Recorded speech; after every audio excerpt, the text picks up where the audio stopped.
Hansel and Gretel by Liz Doolittle. In a hut in the woods lived a girl and boy.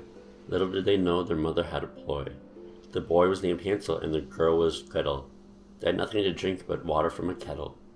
One day their mother told them to gather wood, just like little boys and girls should. They did not know their mother wanted them lost, whether deep in the forest or in a night's frost. They followed their father out that day. It was cold but sunny for the month of May. In their pockets they had bits of bread to eat, as bread was such a big treat. They gathered wood in a forest so deep, it scared Gretel so, and she began to weep.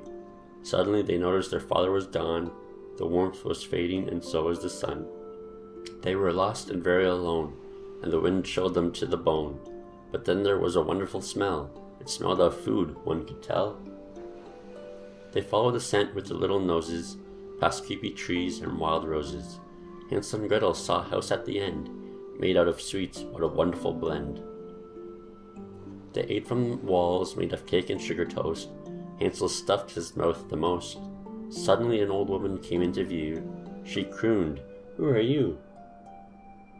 Are you so hungry that you eat my house, nibbling at my walls like a mouse? Oh, you two look so thin. Come in my house, come in." Hansel and Gretel followed the hag inside. She asked, "What else have you tried?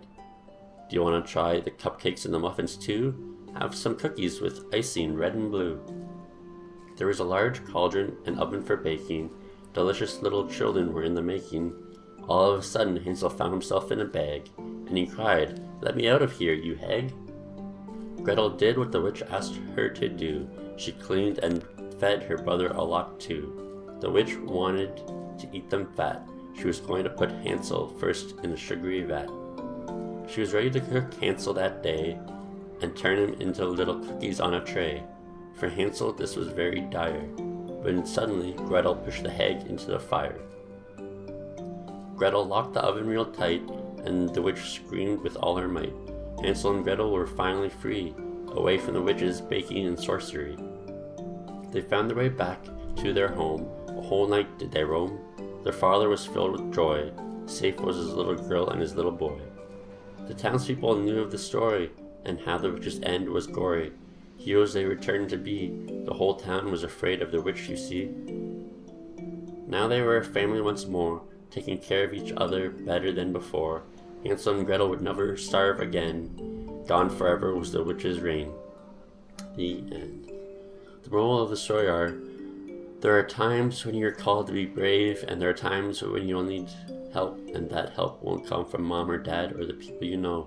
You don't have to worry about all strangers. Some will be good and some will be bad. Strangers will come in all forms of people. Don't forget that when you're being brave, you also have to decide if the person trying to help you is someone truly nice and trustworthy. If you liked the story, give it a thumbs up below, and if you didn't like it, give it a thumbs down. Subscribe if you want to see more, and I'll see you in the next one.